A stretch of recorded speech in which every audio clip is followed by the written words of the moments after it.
Tick tick tick tick alarm वाजतच राहिला. बऱ्याच वेळाने मग सुदेशची पहाट उगवली. त्याने घड्याळात बघितले. 9 वाजायला फक्त 9 मिनिटे शिल्लक होती आणि आता त्यांनाही सुदेशच्या हातातून निसटून जाण्याची घाई झालेली होती. तुर्तास शक्य तेवढेच लवकर उरकून घ्यावं म्हणत तो बाथरूममध्ये शिरला. फिस करत गरम पाण्याचा शॉवरखाली तो आंघोळ करू लागला. मग त्याने साबणाने अंग छान घासून काढले, पाण्याने धुवून काढले. तर स्वच्छ आंघोळ केल्याच्या आविर्भावात कानात थोडा साबणाचा फेस तसाच राहून बाहेर आला. बाथरूमच्या प्रचलित असे गाणे अरिजित सिंगला गायला लावून त्याने नाचायला सुरुवात केली. हा त्यांचा रोजचाच वॉकिंग डान्स होता.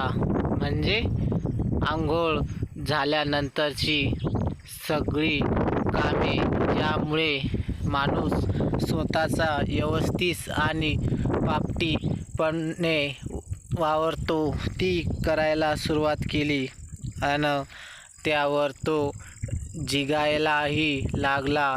मग नाश्ता पाणी करून घरच्यांना सगळ्यांना प्रेमाचा बाय म्हणत संदेश घराबाहेर पडला. पण हीच जीग त्याने कायम ठेवली होती आणि त्याला बस थांब्यावर एक तरुण सुंदर मुलगी उभी दिसली. खरे खोटे कसेही बोलता वागता, कुणी डोळ्यातही बघता बरे वाटते. कधी डायरीत शेवटच्या पानावर लिहिलेला शेर त्याला स्मरत राहिला. गाडी तिच्यापाशी थांबवून, तुम्हाला कुठे जायचं आहे का, मी सोडून देऊ, हा प्रश्न विचारण्याच्या आतच ती मुलगी झपझप पावले टाकीत बसमध्ये चढून निघूनही गेली. इतक्या निबर मनाची होती की जाताना त्यांच्याकडे वळून देखील बघितले नाही. हिरमुसल्या तोंडाने सुदेश त्या फरफर जाताना वाकुल्या दाखवणाऱ्या बसकडे बघत राहिला. आजचा दिवस घाण म्हणत कोसत असतानाच त्यावर उन्हाची तरीप आडवी पडली. सूर्यानेही त्याला जास्तच तापून विचारले होते, तुझं नशीब फुटके. त्या दिवसांचा काय दोष. भीक करत सुदेशची बाईक पुढे जाऊ लागली. तोच त्याला सिंगलचा रस्ता दिसला. आयुष्यभर लाखो चुका करणारी लोक नेमक्या याच सिग्नलवर कसे काय थांबून राहतात बरे, जिथे जास्त ट्रॅफिकही नसतो. असा विचार करतच रोजच्या शरीराप्रमाणे 4 गाड्या ओलांडून तो पुढे निघून गेला. अनन्य एखाद्या दिवसाप्रमाणे काहीच न होता भून भून भून करत त्यांच्या भरधाव गाडीचे पेट्रोल संपून ती आता फक्त गरीब साव बनून त्याच्या पुढ्यात उभी राहिली. रोज लवकरात लवकर म्हणजे 9-10ला उठणाऱ्या सुदेशला पंपावर जाऊन पेट्रोल भरण्यापेक्षा संध्याकाळी त्या नेपाळी पोरांच्या गाडीवर जाऊन अंडा चिकन रोल खाण्यात जास्त धन्यता वाटत असे. आणि मग तीच वाढलेली फुगलेली चरबी ही अशा पद्धतीने कमीही होत असे. आज मात्र दिवस वेगळा होता. त्यांच्या मागून एका रानावनात राबणारा हात आला. शेतकरी असलेला एक भला माणूस त्यांच्या मागे मोटरसायकलवर आला आणि टोचणं देत देत त्याला पंपापर्यंत घेऊन गेला. रस्त्यावरील गर्दीत त्या भल्या माणसाने रानातल्या कळपात वासरू सोडून घ्यावं आणि निघून जावं. तसे सुदेशला नेऊन सोडलं आणि चाललाबी केला. याचं मन उगाच पेट्रोलच्या रिकाम्या टाकीसारखं झालं. कुणी माणूस भेटावं असे वाटते. जरा माणुसकीही बरे वाटते. त्यांच्यात कवितेतील या ओळी नळीतून पेट्रोल टाकीत उतरत असताना त्यांच्या मनात खळखळून येत राहिल्या. कार्ड स्वाईप करून तो निघाला. निघतानाही त्या अविलिया मदतकारांचे आभार पण मानता न आल्याची सुखरूप सारखी मनात टिंग टिंग करत राहिली. ओझे मनावरचे हलकेच होत नाही. मुगधाळ चांदण्याचा का मोह होत नाही, असे काहीसे नवीन मनात रचत असताना तंद्री सोडणारी शिट्टी वाजली. पण यावेळी त्याला गाडी थांबवावी लागली. पोलिसांनी त्याला कागदपत्राची घडी दाखवायला सांगितली. मात्र त्याने भलतीच अट टाकली. असं काही निरागस भाव त्याला जमला की फिल्मफेअर अवॉर्ड जिंकणारा अभिनेता पण त्या क्षणी फिका पडला असता. थेट पाकीट उघडं करून पैसेच नसल्याचे दाखवलं.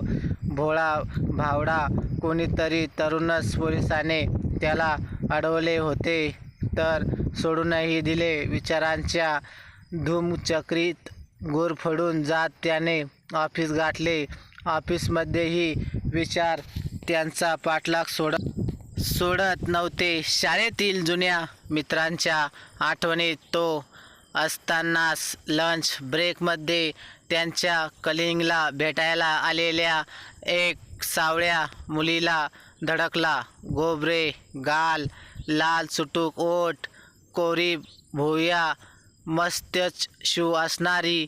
तिने जाड काड्यांचा चष्मा ठीक करून कुरळ्या केसांना जरा पक्के बांधून घेतले. एक बड तशीच गालावर रेंगाळत ठेवत तिने सुंदेशच्या कणखणीत कानाखाली वाजवली. सगळ्या ऑफिसचा मूडच दोघांनी रिफ्रेश करून टाकला. जोरदार अशा पिकला आणि आपला हिरो मात्र हिरमरसून ऑफिसच्या बाहेर पडला. ती मुलगी त्यांच्याच कलिंगसोबत मजा करताना त्यांच्यावर खुन्नस खाऊन दिसली. संग्राम वेदनाचा आगाज झणझणीला.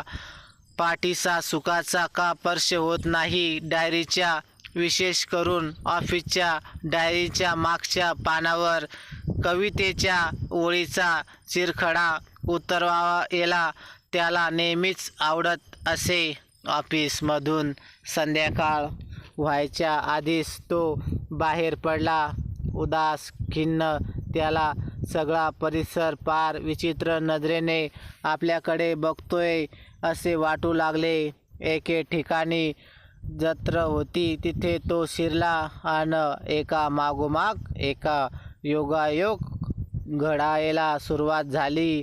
सगळ्यात आधी तो शिरला भुताटकी आरसे दाखवणाऱ्या तंबूत. तिथले आरशाला तडे घायला लागले. त्याला पाहून आरसे थरथरत बसलेले. इतका उदास तोंडावर 12:30 वाजलेला चेहरा बघून अजून काय होणार होते. पण त्याला मग इथेच ती मुलगी दिसली जी बस ताब्यावरून त्यांचे भले मोठे वाक्य बोलण्याच्या आतच निघून गेली होती. जत्रेत आली पण पैसेच सुट्टे करून न आल्याने तिला जत्रेत हरवल्यासारखे वाटत होते. चेहऱ्यावर आपोआप करून वाहायला लागणारच होती की सुंदेशाची नजर तिच्याकडे गेली आणि ओळख काढायची नामीसंधी साधत त्याने सुट्टे पैसे देऊन केले आणि त्या मुलीशी मैत्रीशी नॉटही त्याने बांधली. चेहऱ्यावर थोडे आलेले गुलाबीपण सुंदेश कसेबसे लपवत होता. तो पुढे चालायला लागला. आपल्या कुटुंबाला घेऊन आलेला त्याला तो माणूस दिसला. त्याने त्यांच्या गाडीला टोचन लावून पंपापर्यंत धाडण्यात त्याला मदत केलेली. गरीब सर्वसाधारण परिस्थितीचा तो मुलाचे हट्ट पुरवून मेटाकुटीला आल्यासारखं वाटत होता. सुंदेशला त्याला बघून जणू आकाशाला खाली ओढून घेऊन त्यांच्याकडून मुठभर चांदण्या तोडून त्या माणसाच्या पदरात घालण्याचे सुचले. त्याने बघितलं की त्याचा मुलगा फारच रडतोय. धावत हा गेला आणि पुडक्यात खाऊन बांधून घेऊन आला. त्या माणसाचा चेहरा आनंदाने फुलून आला. त्यांच्याही मनाची रुखरुख मिटली. तिथं एक पोलिसांची चौकी उभी केली होती, जिथे सतत सुरक्षिततेच्या सूचना सांगत होती. जी लहान मुले रडताना सापडत होती, त्यांना तिथं आणण्याचे काम काही पोलीस करत होते. ने जाऊन तिथंही घुडमळला. त्याला दिसलं की सकाळी आपल्याला सहज सोडून देणारा हवालदार मुलाची पण तिथे ड्युटी लागली होती. सुदेश त्यांच्या पुढे जाऊन उभा राहिल्यावर याने सकाळची आठवण करून दिली. एक झकासकी स्माईल दिली. हात वर करून सलाम ठोकला. दोघांनी चांगली ओळख करून घेतली एकमेकांची. ए शुक शुक करत एक मुलगी सुदेशला खुणेने बोलावत होती. तेजस्वी कांती अन रात्रीतही तिच्या सावळ्या गालावरचा ग्लो सुदेशला आकर्षित करत होता. तो तिच्या जवळ पोचल्यावर मात्र तिने काहीच न बोलत फक्त त्याला चहाचा कप दिला. तिनेही सोबत घेतला. दोघेही एकमेकाकडे बघून हसले.